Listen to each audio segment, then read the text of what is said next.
Yeah, I'm good. Okay, I have found out that you can use this program in any curriculum.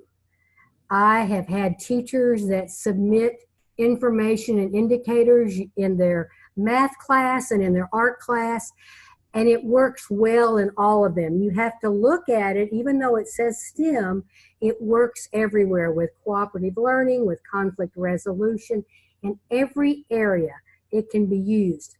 And it's such a worthwhile program because it gives you the different strategies that will be helpful in your teaching as well as for the learning by the students.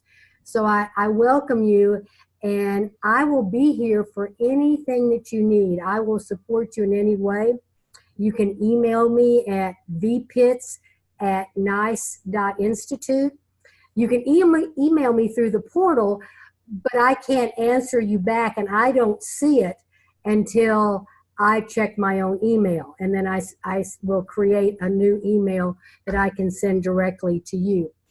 But, and I will send you emails if there seems to be a problem.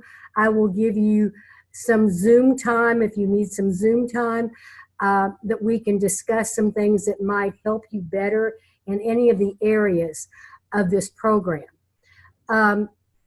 The technology that we use is best used on Google Chrome.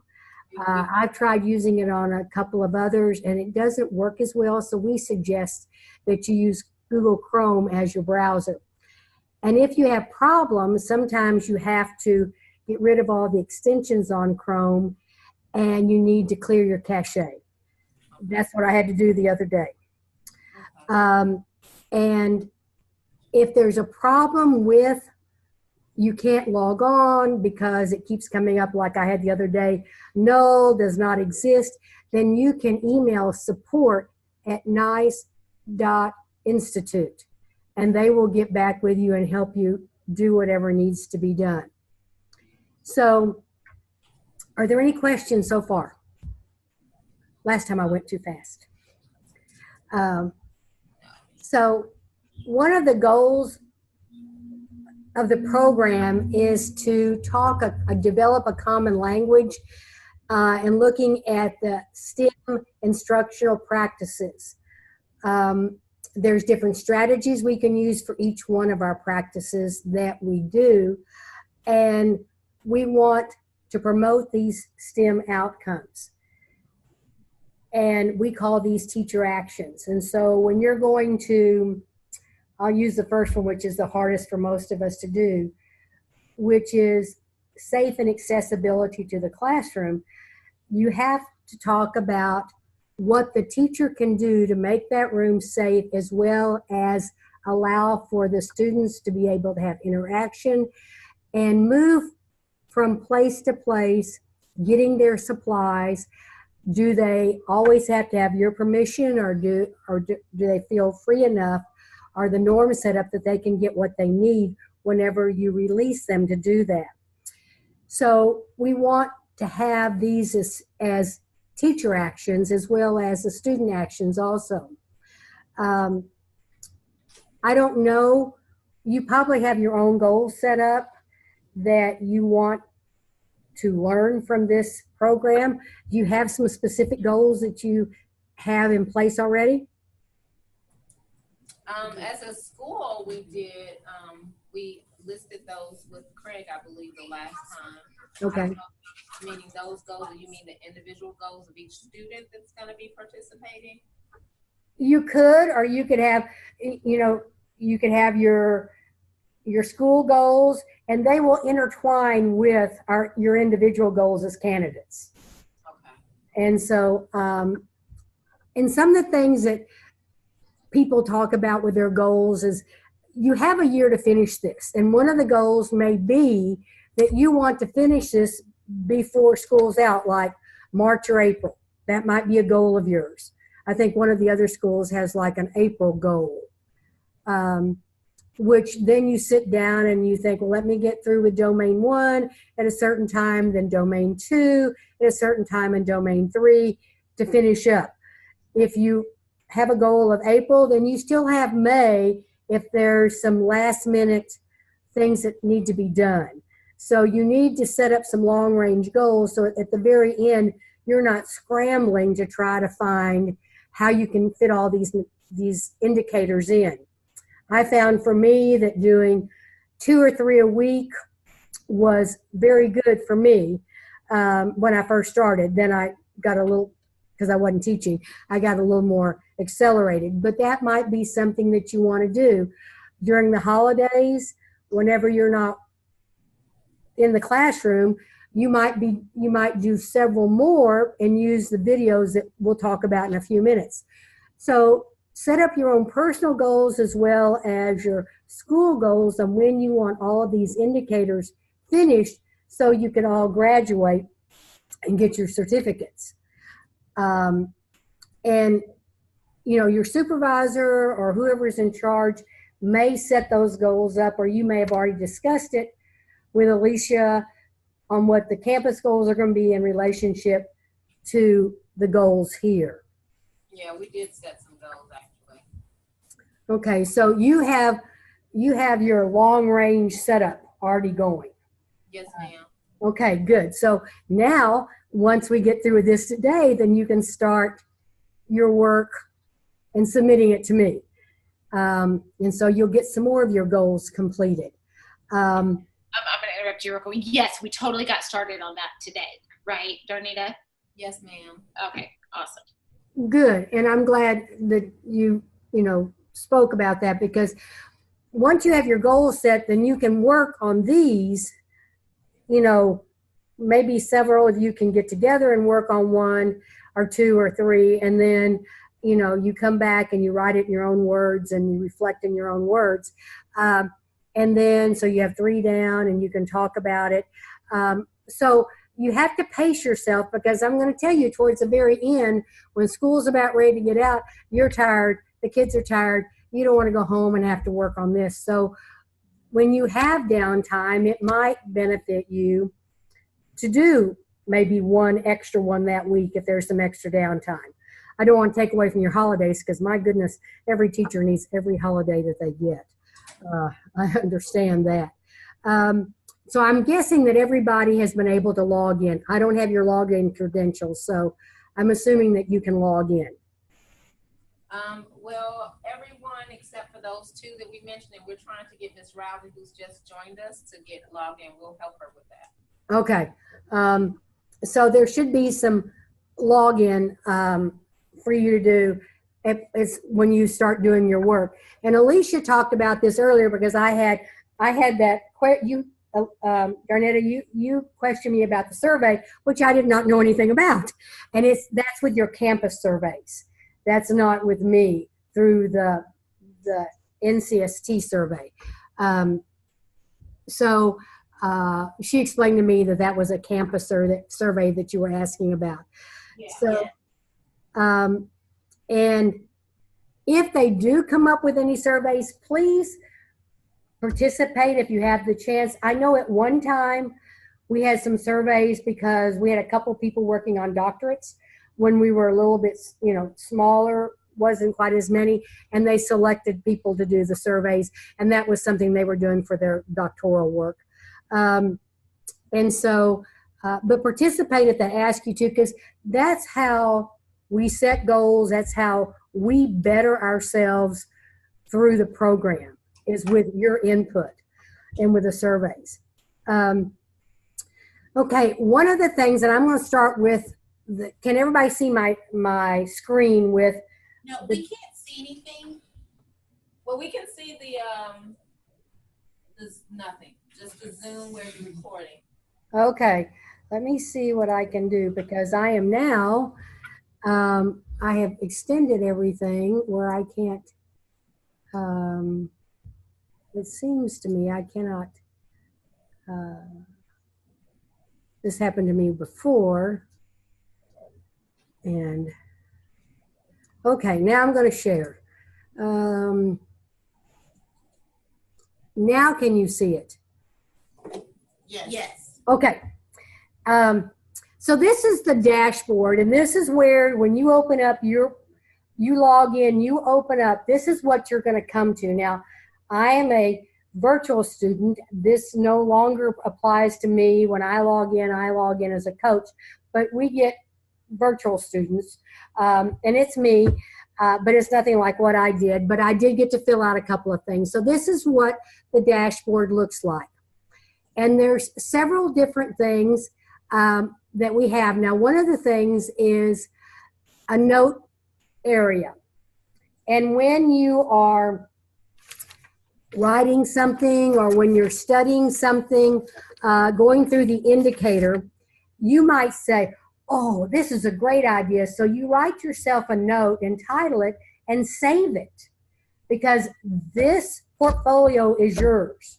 You'll get it when you'll finish the program. You have access to it. So whatever you do, then you can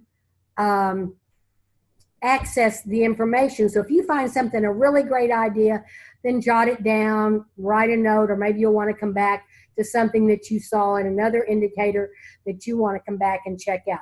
So this is a note section that you can keep and save and go back to it whenever you want to.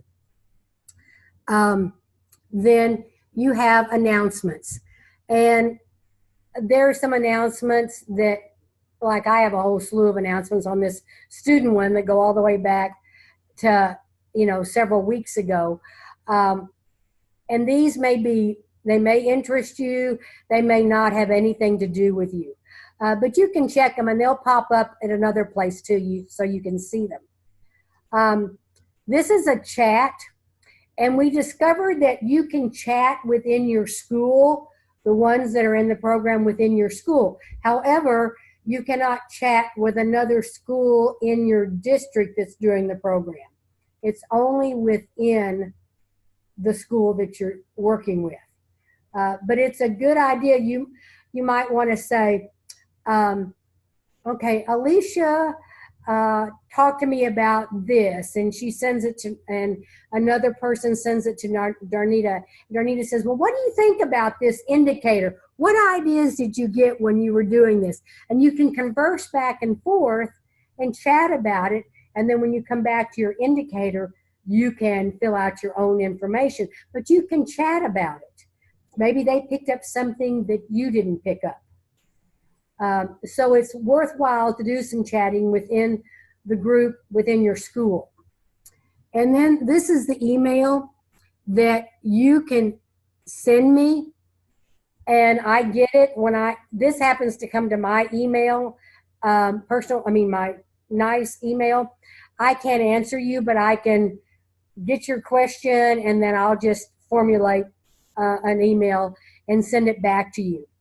Some in the very beginning, sometimes I don't get it. I have to wait till I log on to get the email, but 99% of the time I get it first. So if you're right in the middle of a submission and you don't want to take time to go to your email, go ahead and email me right there and I'll get back to you, because I don't want you to forget what your thoughts are going on at that point. So just go ahead and email me at that time. And then we have feedback. Sometimes you'll be asked to give some feedback on something. And so fill that out. If I don't have anything here, so I can't even tell you what it looks like, but sometimes you'll be asked to give some feedback on some area of the program that we're trying to improve, or that if there was a problem with getting something to one of the links. If there's a problem with a link, then you can give feedback on that. I found a problem with a link not too long ago. So these are the top ones that you have access to at any time. And some of them are repeated over here on the side, because you have the dashboard, and this is where you can launch the program, and this is the certification map, and it goes through all of the different areas, every indicator that we have, and we'll go over that in just a few minutes. But you can launch from your dashboard, or you can go ahead and find the indicator that you want. Here is anything I give feedback to appears here. So if you have a resubmit, then it's going to have and you only have one, it's going to have a 1 here until you view it. And then you'll know to look, and then you'll look at why I gave you the resubmit that I did. One of the things I have found, and it's very important that you do, is that I write things about the different areas. I'm one of the ones that likes to write in every box. And so I give you feedback and sometimes examples. And if you don't read the feedback I give to you on these resubmits or even on the submissions that are accepted, then you may submit again and do the same thing wrong. And then you have to resubmit again. Got it. So be aware that, I mean, I always give warm fuzzies at the bottom. Don't get me wrong. It's not always, you know, you did this, this, and this wrong. But just make sure that if I give you an example on something that you wrote, like I had one today that was all about the lesson and nothing about the indicator. And I had to explain this has nothing to do with the indicator. It's all about a lesson that I had to have them resubmit.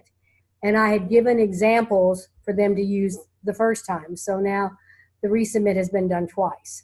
So make sure that you read anything, any feedback that's given to you.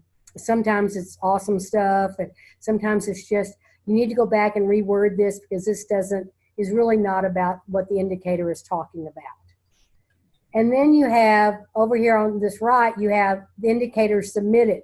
So it will tell you how many indicators that you have submitted.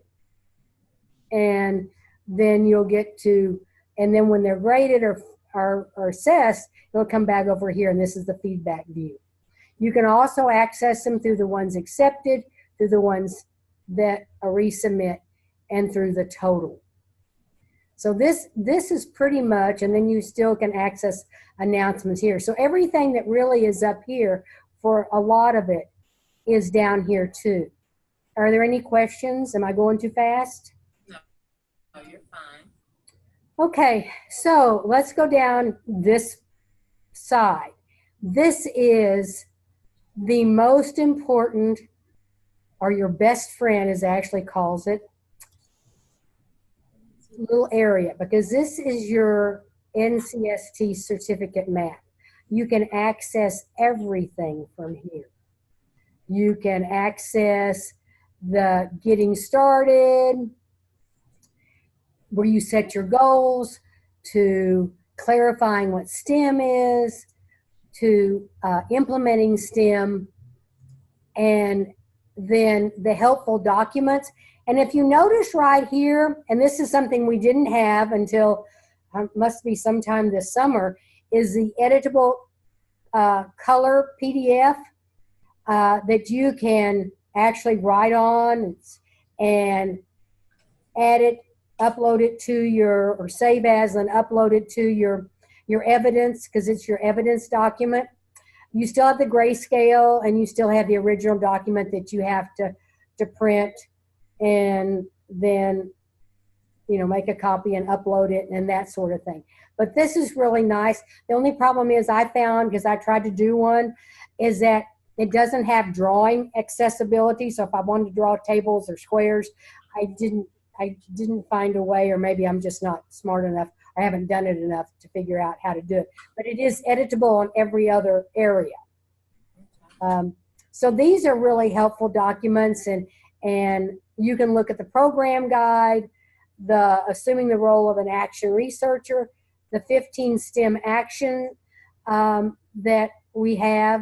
Let me see if it pulls it up like it's supposed to.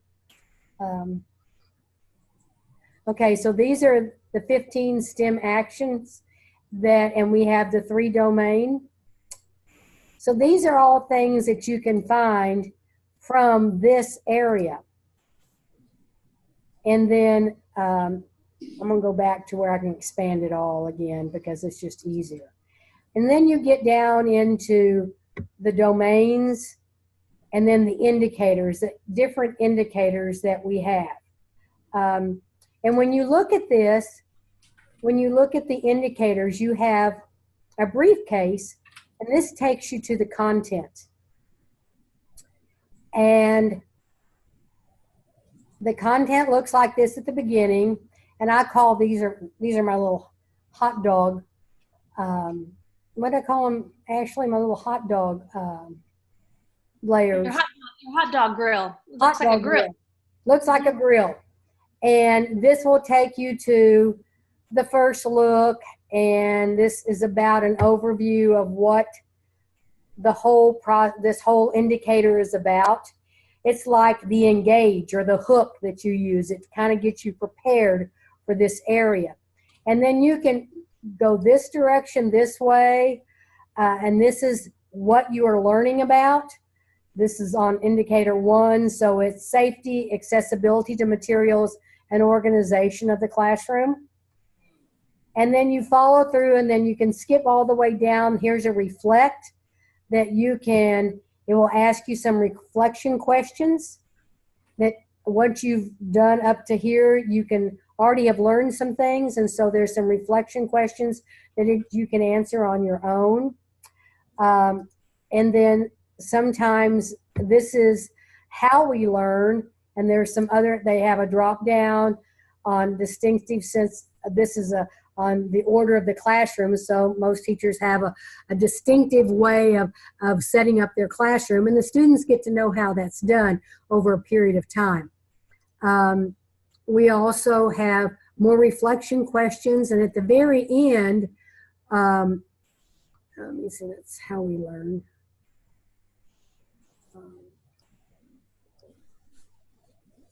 And then we have STEM connections, which kind of connects this whole indicator with certain areas of science. And this is cosmetology and earth science, so ensure that all recruits wear hard hats and other safety equipment at all times. So if you're outside and you're doing something and that you're going to be around some construction or whatever in earth science, or you're digging or you're using the rock hammers, that they all have safety equipment on. So this is how it connects to other areas of science besides just the one that or maybe the one that you're teaching. So this is all part of one indicator, and this is your content. You can go back and access any part of it at any time. Sometimes they will have questions for you to answer. This is our nice thoughts, how safety and everything relates to the program, and how even though a classroom this one says sometimes classrooms are pristine, but how much work is always being done in them? Are the kids free to be able to get their things? So you look at the different things in each one of these. And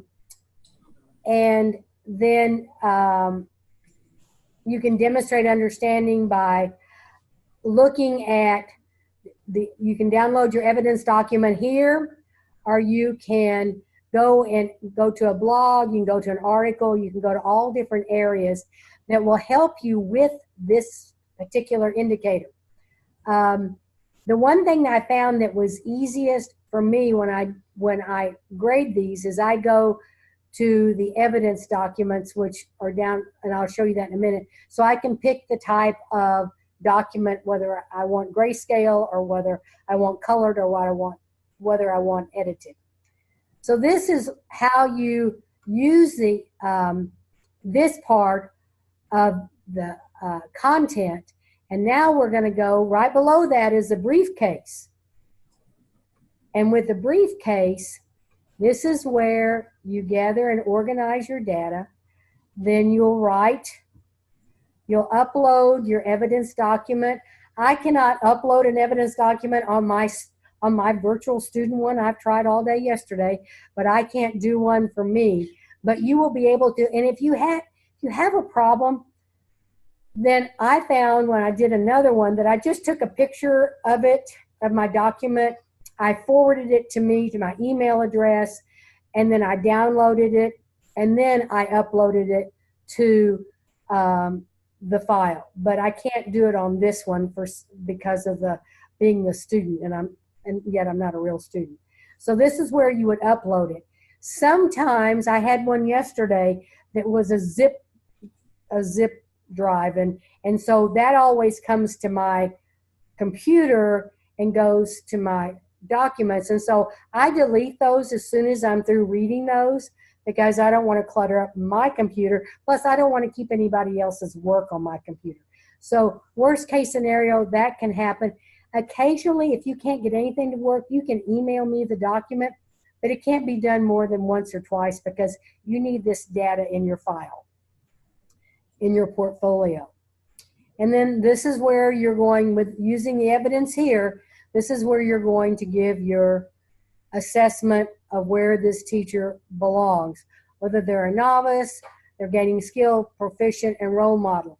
And I will tell you, if they are a role model, they better be a real humdinger because, and there are a lot of teachers that are role model, but whatever they are, if they're a role model, there is still room for improvement. So I still have to have suggestions on what they can do better to teach their children in the classroom better using this indicator. How can they give more freedom to the children? How can they have more safety in their classroom? How can the kids know where all the materials are? So if you rate them as role model, make sure that they are truly role model and that you still have to give a suggestion, which will go, when we go down a little bit, I'll show you. If you are between analyzing what you think they are, we always suggest you go with the lesser of the two because then it's easier for them to see that they can move forward. If they miss it out by one little thing, maybe you could put them up, but we always recommend that you put them at the lower of the scale so that they can see that there is room for improvement. So, and sometimes they are in between. And if you can give a justification that's valid, most of us don't have a problem with that. So this is where you make your claim from the evidence that you have given. And that evidence must be complete. You cannot fill out half of a document and expect me to give you full credit because I can't assess anything else once the evidence document is not turned in correctly. And then you have examples. Sometimes people put a long data material up here and they give suggestions up there. They give examples up there, up at the top. They still redo the examples down here, one or two examples. We have extra boxes for you to fill out.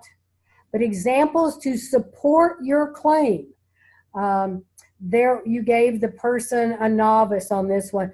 There was extension cords and backpacks all over the room. It was not safe to be in that classroom. The kids had no access to any supplies. Teacher handed out everything. That would be your examples to support your claim. And then finally, your suggestions. A table monitor to help get supplies. Backpacks put in the cubby. Extension cords are not allowed by most school districts, but extension cords over to the side if they're allowed to use them. So these are suggestions that will move this teacher forward. Then there's areas for you to upload artifacts, and I love to look at artifacts. Remember privacy. So if you have pictures, you probably have to blacken out the pictures, the faces of the children, or you have to get their backs because of the privacy rules. I didn't say one thing up above that I should have. This is the information that we would like for you to at least put what you think is important out of all these. You don't have to do every one of these. You can put them in bullets like this. You can write paragraphs. However, please tell me when you're submitting to me the grade level of the child, of the classroom, and what the subject is, what the content area is. If you have time, the learning objectives of what that class is.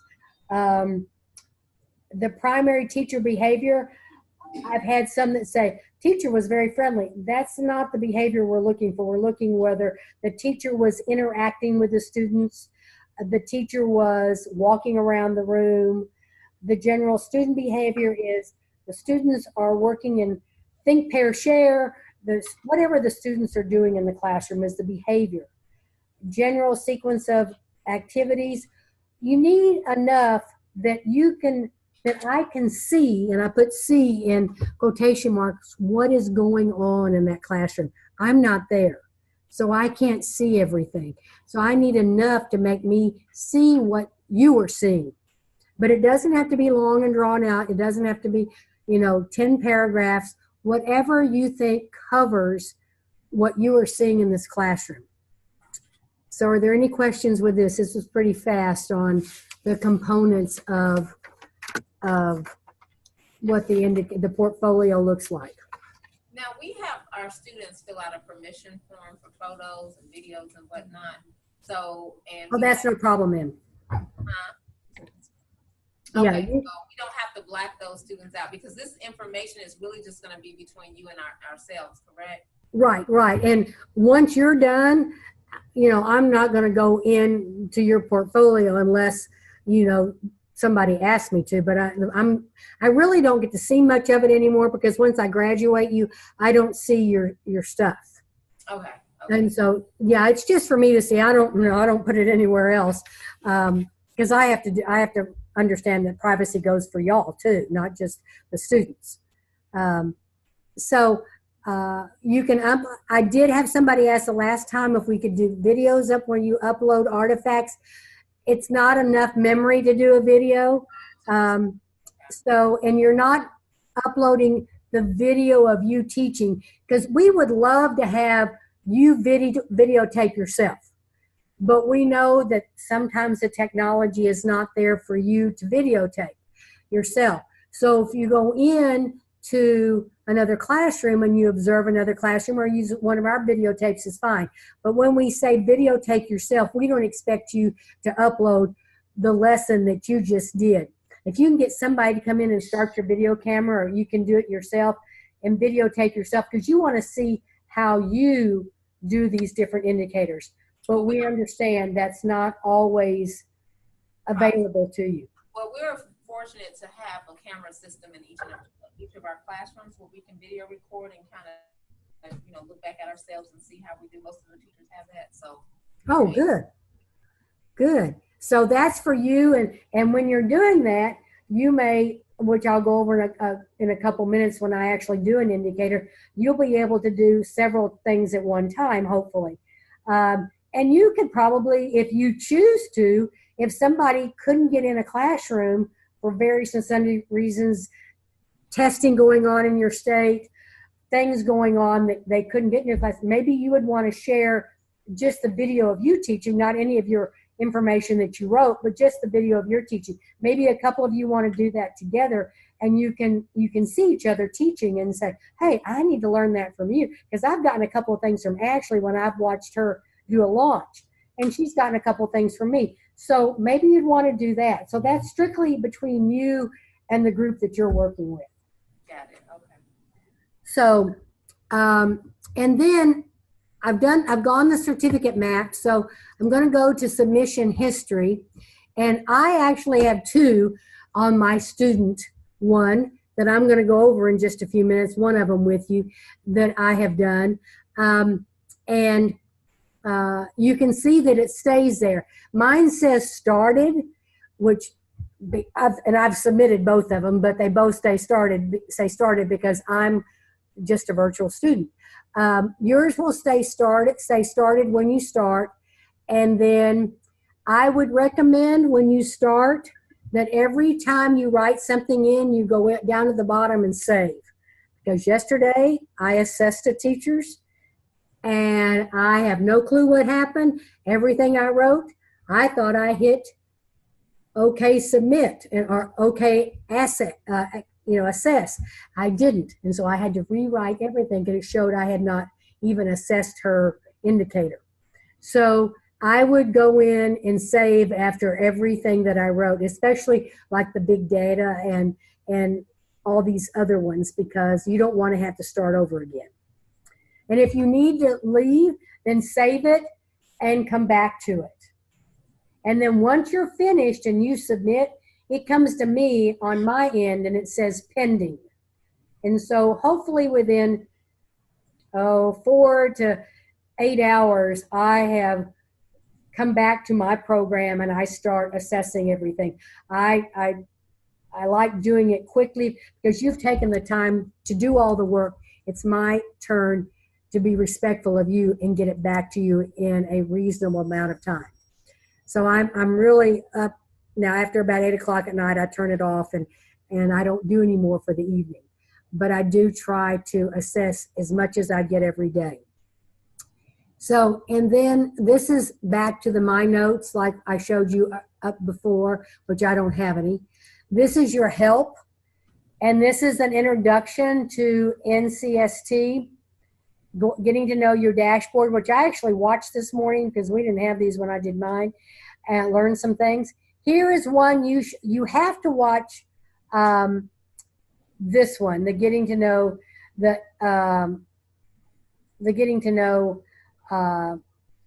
introduction, because that's part of what, and you'll see a little icon up the top, which I don't have, if you don't watch it. So you have to watch that one to start with, or it'll just stay up there forever. This is the one I really like, and it's creating strong portfolio submissions.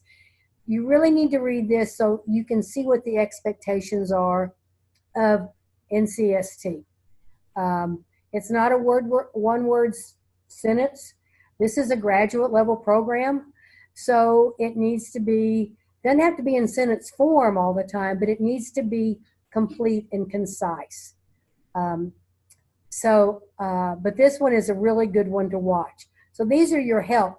If you have questions, how do I contact my coach? And then there'll be an answer for you below.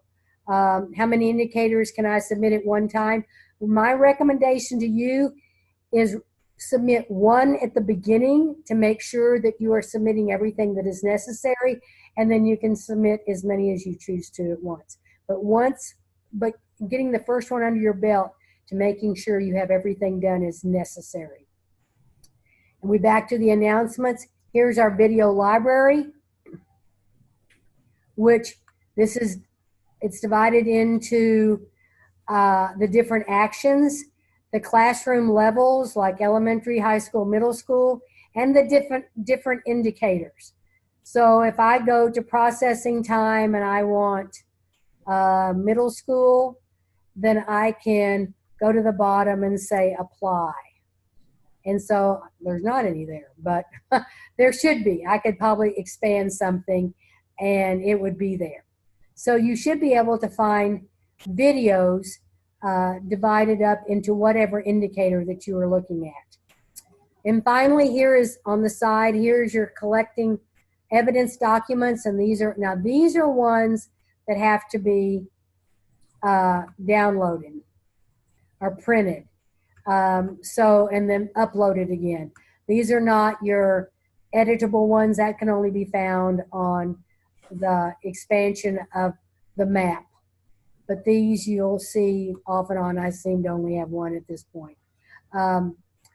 So this is your evidence library, and these are all the different icons that you have at the side. Now I'm going to go into a submission that I did, so you get an idea. And I'm doing equity of responses. And this is one that so many times as a teacher, when you have a classroom of 25, that you don't always give equity of responses when you're doing questioning or when you're asking for information. So this is one that a lot of teachers get a novice on because they don't do the equity. So this is the information that I gave in my data, that it's one teacher with 14 students in a life science class. The age is 13. The students are working at tables, and the chairs and tables can be moved around. The teacher is asking students about invertebrate animals.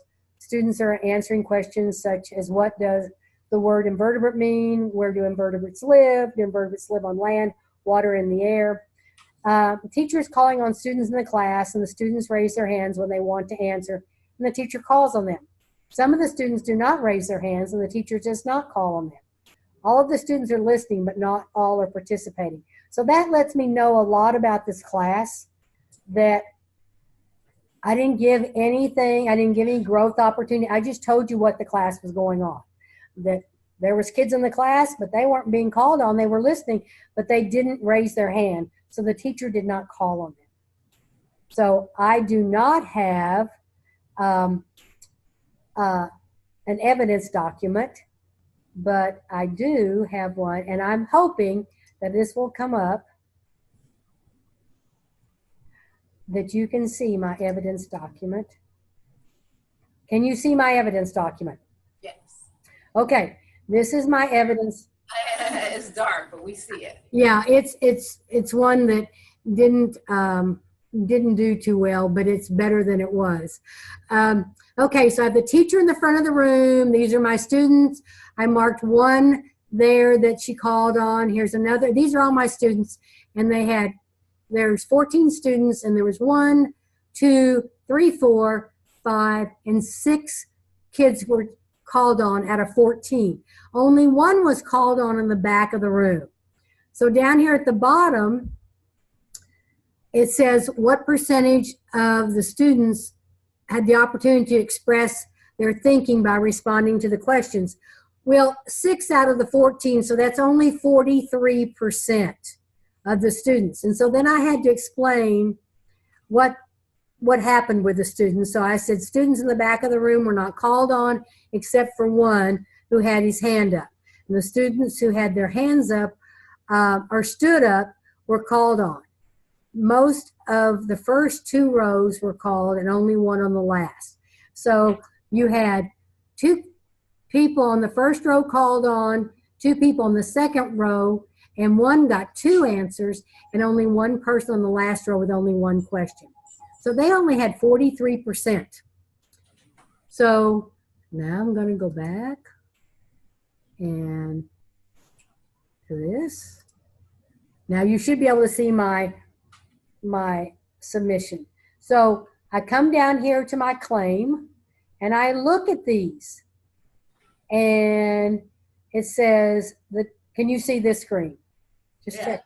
Yes. Okay. The teacher's questioning techniques generate responses from only a few or no students, or she generates 50% of the students, or she generates 80% of the students, or she generates all of the students. So because it was only 43%, I chose that she was a novice, because she was not selecting, she was only selecting a few, and it was only the ones with their hands raised. And my evidence proved that. And you can always go back to your evidence. Does everybody understand why I chose novice? Yes. Because she didn't meet 50%. And then I wrote my example to support my claim, which are 14 students in the class, and the teacher only calls on 6 who have their hands up. This is 43% of participation. 8 students did not raise their hands and were not called upon. So she only gave credit to the ones who had their hands up. And if you want to get another box, you can. This one's required. Everything that has a red box that says required is required. But now we give you a second box, and it's not required. So right here. So I just kind of, elaborate a little bit more. It's the same, basically the same thing. There was only one student in the back row that had their hand raised and was called upon. So now we go to suggestions. These suggestions, and what I found the best way to do is, if you want to do a suggestion, look at the next level and see what is required. Then look at the next level, and you can combine several of those and even go all the way to role model. Do the questioning techniques like popsicle sticks, or, hands up, stand up, hand up, pair up, fist of 5. They can do, and if you've never done fist of 5, I've only done it once, and that's where they do the fist and they hand up 1 if they're already norms set up for them. Think, pair, share is good, and then they have to tell you what they came up with as their answer. You can do 4 corners. They walk into the classroom and you have 4 corners of the room set up with questions, and they go to different ones. You can, not only could you figure out the equity of the question because they have to explain to you what was going on, you also can get misconceptions out of those too. So those 2 indicators you could get right there. So these are my suggestions. And then at the bottom, which I can't access because I'm a student here, I would give you feedback. And in the meantime, you could put in artifacts if you had artifacts of students maybe doing think, pair, share, or doing the popsicle sticks or whatever. You could do that. You don't have to put artifacts. It's up to you. But if you have something really great going on, then by all means, put the artifacts in there. And then at the very bottom, if you're not quite done, you're not quite sure, save it. If you're done, then submit it, and it comes to me. So that's pretty much how you do an indicator. And this happens to be 19. What I have found out that you can do so many at a time. I mean, you can go into a classroom and observe and maybe get 2 or 3 different indicators as you're either videotaping the person or as you are jotting down in your notes or on the indicator sheets. One thing I do ask you to do when you do an evidence document, and this happened yesterday, is please make sure that you either use the evidence document that they supply. You may make your own, but it has to mirror the information that's on our document. So taking a piece of scrap paper and putting 4 sentences with notes on it is not the evidence document. I need to know, like I had mine had to draw something out. I need to have that mirrored, and you can do it on your own. I had one today where she made a box and she filled in all the information. She had the reflection questions at the bottom. And if there are reflection questions at the bottom, you are required to do those. I can't assess your submission until everything is complete. But by all means, if you want to make your own, you can make it in a Word document. Just make sure that it has all the same information that is on ours. Okay, so can I ask you a question right there? Right. So is each teacher going to submit their own documents, or are we as the facilitators to do that? What's that? How's that process work? No, since each one does their own submission on each indicator, they have to submit their own evidence document. Oh, we do ours for the campus, because there's going to be a campus one, correct? That's a different area. Got it. These are all individuals. Okay, right. Okay. I just remember Alicia showing us this same. Okay, so all right. Yeah. You're right. You're totally right. 2 different things. So we'll do ours together, but then the teacher certification is a lot more individual. Yes. Yeah. It is. Thank you. Thank you both, because that's not something I had heard, but thank you both for giving me the answers to that. Yeah, these are all individual. Now, that doesn't mean you can't discuss them, but again, it is a reflection of you, of your thoughts. It's not a copy and paste thing. You're losing your learning when you just copy and paste from one teacher to another. So you can work together on this indicator. You can have your thoughts together, and then you go back and you write up your own submission in your own words and submit your own, evidence document to support. You may not agree with your buddy, even though y'all discuss the same thing, on what level this teacher is on that you just observed, or the video that you observed. So if you can give evidence. I think that's why I'm confused. So when you were talking about the rubric, right, the individual teacher going to assess themselves on what they did and make a list of how they, because usually teachers are not, or are the 5 teachers going to go into each other's classrooms and assess one another? Okay, everyone that's in the program will go, they can go as a group into that teacher's class to observe, but when they get through, they're going to write up their own observation submission. For the one of the teachers. So that's what I was trying to see. So, Right, like if you're coming into my room, you're coming into my room and there's 5 of you coming in, you're going to observe me, you're going to write notes, you're going to do all these different things. But when you go back to your room, you're going to pull up your own individual document, your own individual indicator submission form, and you're going to write down all the information that you took, even though all 5 of you were in the classroom. It's all an individual. So that's where I'm confused. Okay, I'm sorry. Just bear with me, Virginia. And I don't know if anybody else has these same questions. Right, I'm trying to see who are they going to see? Like, is it just the teachers that are part of the program, or will it be other teachers within the building? Because only the 5 that are within our school are being certified, working on certification. Alicia, I think it can be anybody, or Craig, any teacher that allows you to come into their classroom. Okay. Yeah, that's my understanding. But the other thing that I have been doing, because I'm working on it as well, is if I'm in a classroom or whenever I'm teaching, I will record myself. Right. Okay. Because it's really reflective, and then, yeah. Okay, because we do have, like I said, a system that records where we can have ourselves recorded. So that's why I was just confused about, because the rubric is showing how she assessed someone else as a Right.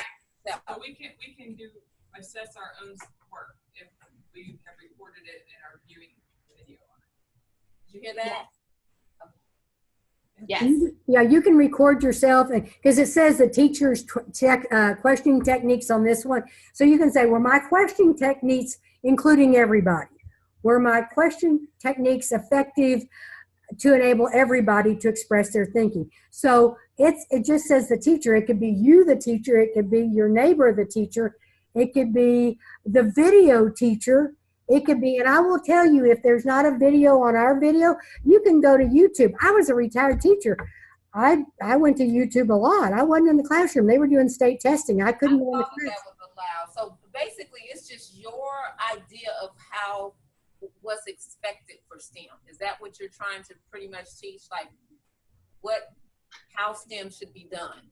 So, and reflecting on how that's. Yes, that's my understanding. And Virginia, you've done it longer than I have. I can tell you in the last couple months that I have been doing this, if I can set up my phone or something, because I do a lot of modeling in classrooms,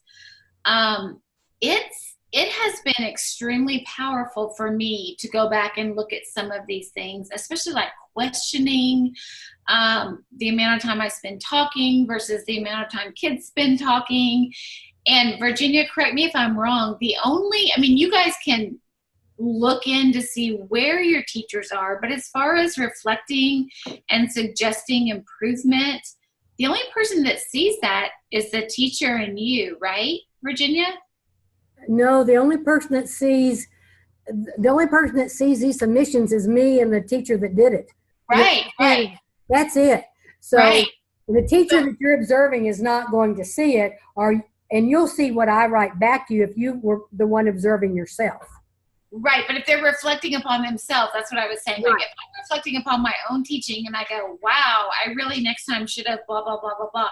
I don't have to worry that my administrator is going to turn around and see that and go, oh, this is part of their, documentation or whatever, because It's about personal growth. Right. This is personal growth and reflection. And so, and it's okay to give yourself a novice, because maybe you realized that you're not doing what you thought you were doing. Because, it's eye-opener to see yourself teaching.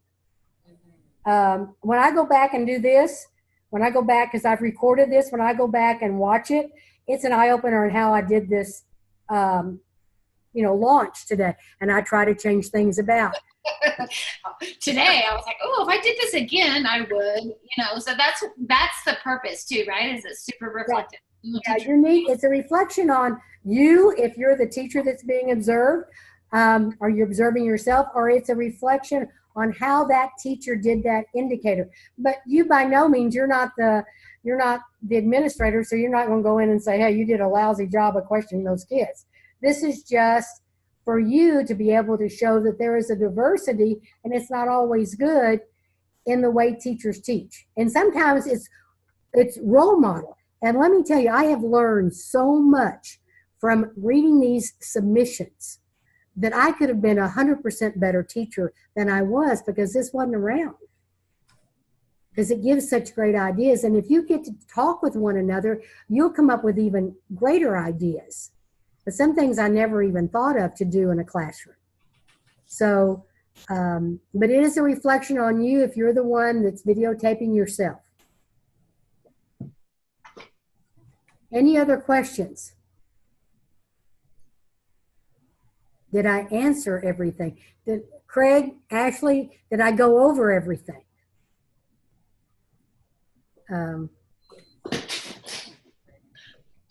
Oops. So I'm hoping that that I did. That I'm gonna start my video and get back to y'all again. Maybe I am. I think you did, Virginia. I've said it on several of these. So yeah, I went through my little, stuff. So I hope that I did, and I hope that I helped each of you at least can feel comfortable giving your first submission. Also, you do not have to start with number 1. You can start with number 38 if you want to. You can start at 15. You can start at 20. You can skip around. I'm very left brain, so I went in order, but I did 1.0. This is 2.0. It was a little bit different.